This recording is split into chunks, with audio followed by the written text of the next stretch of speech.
నమస్తే.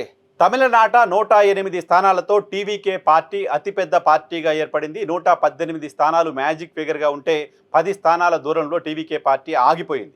మిగతా పార్టీలేవి కూడా దగ్గరలో లేకపోవడంతో ఏడీఎంకే కావచ్చు, అన్నా డీఎంకే, అలాగే డీఎంకే కూటమిలు రెండు కూడా అధికారానికి కావాల్సిన మ్యాజిక్ ఫిగర్కి దగ్గరలో కూడా లేని నేపథ్యంలో గవర్నర్ విజయ్ని ప్రభుత్వ ఏర్పాటుకు పిలవడం సాంప్రదాయం. ఆ సాంప్రదాయాన్ని గవర్నర్ పక్కన పెట్టేశారు.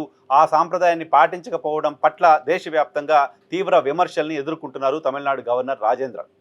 సో రాజేంద్రన్ తీరుని పార్టీలకు అతీతంగా చాలామంది తప్పుపడుతూ ఉన్నారు.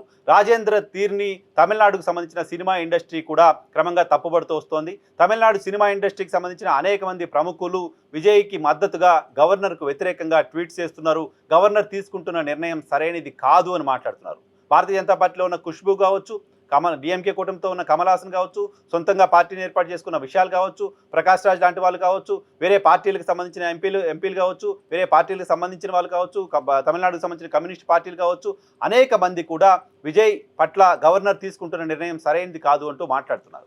ఒక్కరు తప్ప. ఎవరో ఒక్కరు, తమిళ సూపర్ స్టార్ రజనీకాంత్. తమిళ సూపర్ స్టార్ రజనీకాంత్ ఎన్నికల ఫలితాలు వచ్చిన రోజు ఫార్మల్గా విజయ్కి కంగ్రాట్స్ చెప్పటం మినహా తమిళనాడుకు సంబంధించిన ఈ అంశం పైన, గవర్నర్ బిహేవియర్ పైన ఇప్పటివరకు స్పందించలేదు. సూపర్ స్టార్ రజనీకాంత్ ఆయన సినిమా ఇండస్ట్రీకి సంబంధించిన వ్యక్తి. గవర్నర్ ఏదో చేస్తే, గవర్నర్ ఏదో నిర్ణయం తీసుకోకపోతే రజనీకాంత్ ఎందుకు స్పందించాలి భయ్ అన్నారు అని మీరు అడగొచ్చు.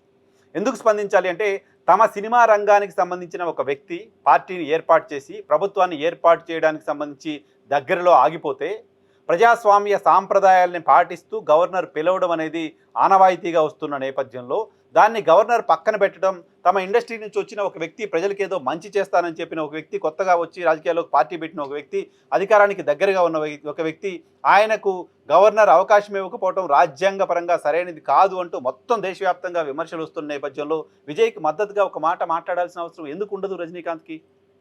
సినిమా ఇండస్ట్రీకి సంబంధించిన వాళ్ళు, సినిమా ఇండస్ట్రీకి సంబంధించి వేరే పార్టీలో ఉన్న వాళ్ళు కూడా స్పందిస్తుంటే రజనీకాంత్కి వచ్చిన నొప్పి ఏంటి?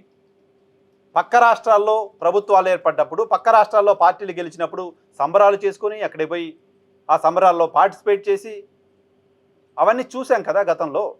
అలాంటప్పుడు విజయ్కి మద్దతుగా ఎందుకు రజనీకాంత్ స్పందించట్లేదు అనేది నేను వేస్తున్న ప్రశ్న మాత్రమే కాదు, తమిళనాడులో సోషల్ మీడియాలో రజనీకాంత్ పైన చాలా పెద్ద ఎత్తున నెగిటివ్ క్యాంపెయిన్ జరుగుతుంది. ఆ క్యాంపెయిన్ ఎవరో ఆర్గనైజ్ చేస్తుంది కాదు, ఎవరికి వాళ్ళే మాట్లాడుతున్నారు. రజనీకాంత్ పార్టీ పెట్టాలి, రజనీకాంత్ తమిళనాడు రాజకీయాల్లోకి రావాలని చాలామంది దశాబ్దాలుగా కోరుకుంటూ వచ్చారు. కానీ అటువంటి ఒక ధైర్యాన్ని రజనీకాంత్ చేయలేకపోయారు. అటువంటి ధైర్యం చేయలేకపోయిన రజనీకాంత్ విజయ్ పైన అనవసర అసూయ పెంచుకుంటున్నారా అలాంటి ఒక ఇంప్రెషన్ కలుగుతుంది ఆయన బిహేవియర్ చూసిన తర్వాత.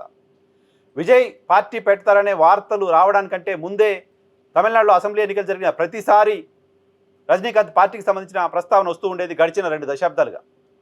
ఆ మాటకు వస్తే గతంలో కొన్ని పార్టీలకు మద్దతుగా ఆయన క్యాంపెయిన్ కూడా చేశారు. డిఎంకేకి మద్దతుగా ఆయన ఓపెన్గానే బహిరంగంగా మద్దతు ప్రకటించడం, డిఎంకేకి ఓట్లు ఏంటంటే అభ్యర్థించడం చూసాం.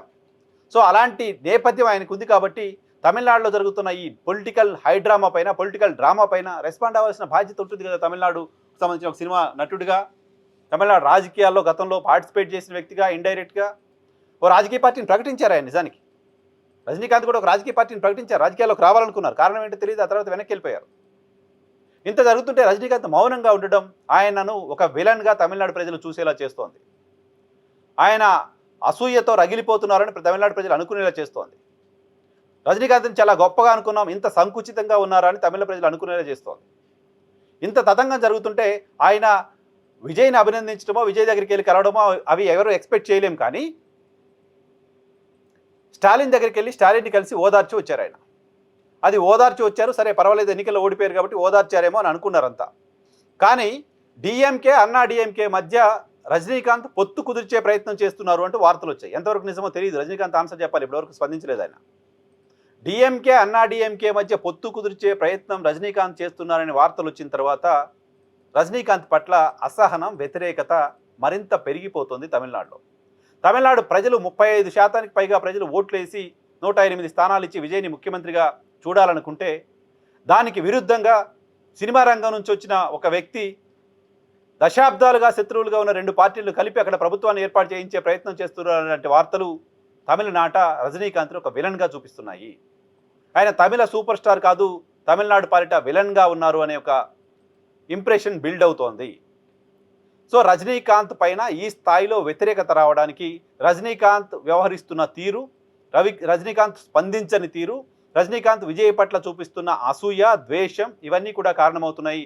రజనీకాంత్ వీటిని కరెక్ట్ చేసుకుంటారా, లేదా అన్నా డిఎంకే మధ్య పొత్తు కుదిర్చి అక్కడ ప్రభుత్వాన్ని ఏర్పాటు చేసి విజయ్ని ఆపగలిగానని చప్పట్లు కొట్టుకుంటారా తెలియదు. కానీ ఆయన సుదీర్ఘకాలం తమిళనాడుకు సంబంధించిన ప్రజల మద్దతుతో, ప్రజల ఆశీస్సులతో సూపర్ స్టార్గా ఎదిగారు.